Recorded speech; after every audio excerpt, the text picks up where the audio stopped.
Hello everybody, my name is Swami and today I'm going to talk about three major topics of learning that I have covered in the last 4 weeks. The first one is the international business environment. And we are going to talk about this because there is one very important aspect as of today. And the reason is we are talking about multinational companies, we are talking about companies which operate from different countries, various regions. And in that case, the business environment is driven by different set of policies. Now, when that happens, there are three basic scenarios that you have to take into account: the economic scenario, the cultural scenario, and then the political scenario. Now, the economic scenario is all about the macroeconomic parameters that exist over there and then give you a belief of whether your business is going to be more or less riskier in that particular climate. We're talking about banking systems, we're talking about privacy laws over there, we're talking about property rights, how stable they are. Now, this basically defines if your risk model over there is huge or is stable. The second very important aspect is the cultural environment, and we sometimes try to neglect them. And unfortunately, we have to understand that we are dealing with people and not just profit and loss centers.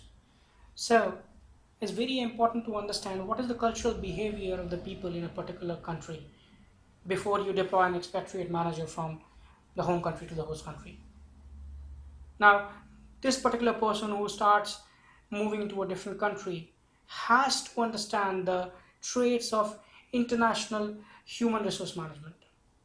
Now, how you deal with people in living in US, your workforce living in US, which is more individual driven society, versus how you deal with people in China or Japan, which is more of a closely bound set of people who drive themselves toward one set of belief and one set of growth. Now, how an expatriate manager passes a particular feedback, gives a particular set of incentives or bonuses can vary in both these regions. You can give individual performances, bonuses, and incentives in US. You cannot do the same thing in China or Japan. It might be considered rude. So, how a person behaves, an expatriate manager behaves in these two different cultures or these two different regions and countries is going to be different. And it's very important to understand in that case that when you deploy a particular workforce over there, an expatriate manager, he has to be trained in these aspects of international human resource management. The third one is basically the political scenario, which is very important again because your entry criteria could be different from the exit criteria. And that basically means that your risk model is that your business model is more riskier, more volatile, because the laws and regulations of a country, if they keep changing very frequently, definitely your model over there is not stable. If there is centralized power versus where you have the legislature, executive, and judiciary, the making of laws in this particular second situation is always going to be not so easy. And if the making of laws are not going to be easy, it basically means that the laws and regulations are not going to change overnight or over time. And in that case, you can study that particular environment before you enter them, and then you can have more stability rather than when you get into a country where you already know the political scenario, but that particular scenario might be changing the rules and regulations too often. The laws, the treaties governing the taxes could be changing very rapidly, and in that case your model is very risky. So it's very important to understand what is the political belief of the people. Is it one centralized power versus legislature, executive, and judiciary defining what are the laws and the regulations? The second thing that I want to talk about is basically the essentials of leadership, and it's very important today because we talk about leaders versus managers. Now, managers, as we all understand, are people who basically have a set of belief, very mechanical in terms of managing their workforce. The set of rules defined, and they adhere to them, and that works for an organization for some time. But that cannot give you future growth, because you're not changing, you're not adapting. And when you're not adapting, you are not going to be climbing the ladder, you're going to just stay over there. So it's very important to have a leadership driven growth in your organization. It's very important to recognize the growth of leadership. An organization has to provide platform where leaders can come forward and grow, because they have to change, they have to adapt. Your workforce today in an organization could possibly be the leadership tomorrow for your organization. And in that case, it's very important that you coach them properly. You imbibe in them the aspects of vision, the aspects of taking people together, and at the same time, a task-driven approach wherein you have to sometimes take tough decisions. So it's very important to understand how basically leadership functions, or how basically you can imbibe that particular culture. Now, leadership traits could be of different ways. It could be situational leadership, where people arrive or grow into leadership because of a particular situation. Or it could be intrinsic driven growth in terms of traits from the beginning. Or it could be all about a lot of people following, and that could be the reason that people become leaders, and then they can drive growth for your organization. But at any point of time, it's very important to understand that whatever be the scenario, you have to get into a culture of leadership rather than managing things. The third most important exercise that we are going to talk about, and I'm going to spend some time on this and also going to refer to my notes over here for that reason, is basically the financial performance. And how do you manage them? How do you basically define the aspects of financials, and how do you basically ensure that there is a way to measure them, and at the same time there is a way to improve them? Now, when we are talking about managing financial performance, we are talking about the role of the financial measures, and this could be either internal or it could be external. When we are talking about internal performance measures, we are talking about allocated budget versus the variance, how much you have spent versus what was allocated, and then you know how way off you are. Or it could be external, where you are looking at the share prices, you're looking at the balance sheet, and then you know how you're performing in terms of your finances. This is one way of looking at it. The second important aspect is the decentralization that we are going to talk about. The decentralization is very important, because either there is one universal unit, or there is one universal person who's driving, or which is driving the entire financial model, is setting goals for everyone. Or there are subunits which have been given the authority to define their own financial structure, who define goals for themselves, who take into account all the measures to achieve them.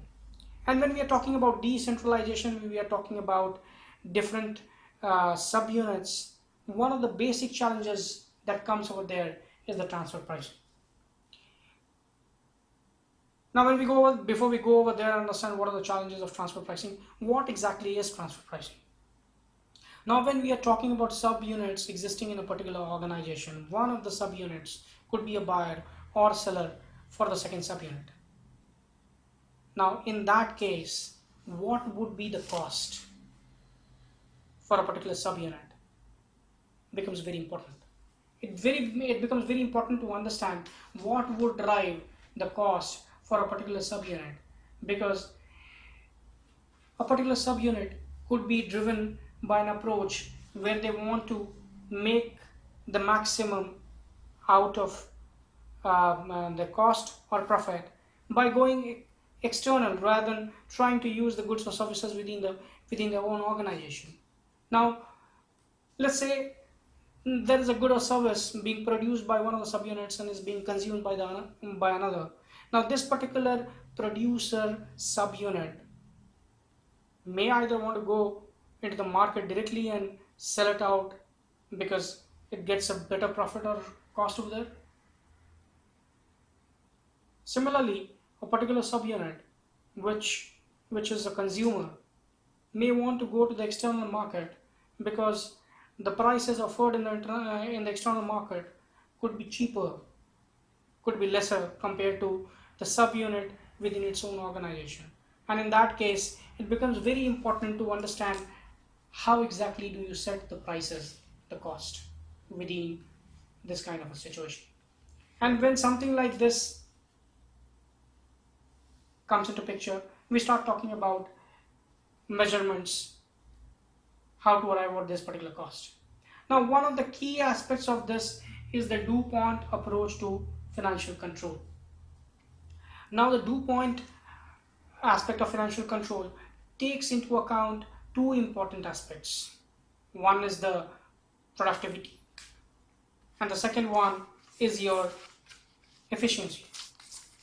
Now, efficiency is all about your profit upon sales. So, how effective you have been. Productivity, on the other hand, is all about how you have utilized your assets. So, it's all about your sales upon the total investment, which gives you an idea of how productive you have been, how effectively you have utilized your assets. We are going to talk about, in that case, if the return on investment in that case is the perfect measure that we should always employ, or we should go into a more balanced scorecard measurement approach. And when we are talking about balanced scorecard approach, we are talking about economic value added and not just the return on the investment. And the economic value added is all about the income minus the cost of your capital. And that gives you an idea of what is the kind of economic value which has been added over there rather than just the return on the investment. And taking a specific example, let's say when we talk about ROI, we know that it could impede or it could discourage people to get into experimenting something new. The reason is, for example, let's say when you want to get into buying a new set of assets, you know that the return on investment next time is going to get lower. And in case there is a performance measure based on ROI, managers would be discouraged to do that investment. And in that case, it could start impeding your future growth. So, choosing ROI as your only performance measurement aspect could be detrimental for your unit. And in those cases, you have to start looking into the economic value added aspect rather than just the ROI. When we are talking about this, we are talking about, as I said, the balance scorecard, and that takes into account the financial perspective, the customer perspective, the process perspective, and the learning perspective. Now we are talking about the financial perspective. We are talking about revenue growth or the return on sales. When we are talking about the customer perspective, we are talking about how many new customers have you added, or what is the kind of value that you have created for the customer. When we are talking about process perspective, we are talking about internal controls. We are talking about measuring the defects versus the number of things we have created. It gives you an idea of how effective your process is. Learning and growth is another aspect of the balance scorecard, and that is all about how basically your workforce grows over time in terms of their performance by driving them through more learning, by driving them towards more adapting in terms of technology, or driving them in terms of taking up more measures in terms of learning. And that definitely is one particular growth aspect for your company. The reason is, at the end of the day, there are tangible assets and intangible assets. So we are talking about tangible assets like your, like the property, like the computer in your organization, like the land that you acquire, that you have for your organization. But then at the end of the day, there are intangible assets as well, which have a lot of prospect for your organization, and this is the workforce.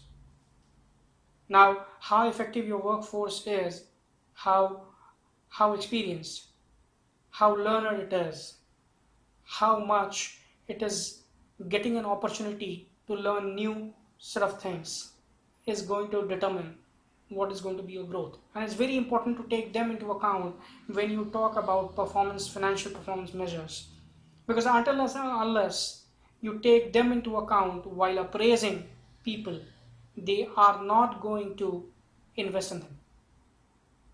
They are never going to get into a mode where they start understanding that even the intangible assets, which bear a lot of significance in terms of future growth, even they require attention. So it's very important to understand what basically is going to drive growth and what are the various aspects of financial measurement that you should take into account. I think at this point of time, I would like to end this particular session with you. Thank you very much if you're watching this, and I'll come back again with another set of learning and then we'll talk. Thank you. Bye bye.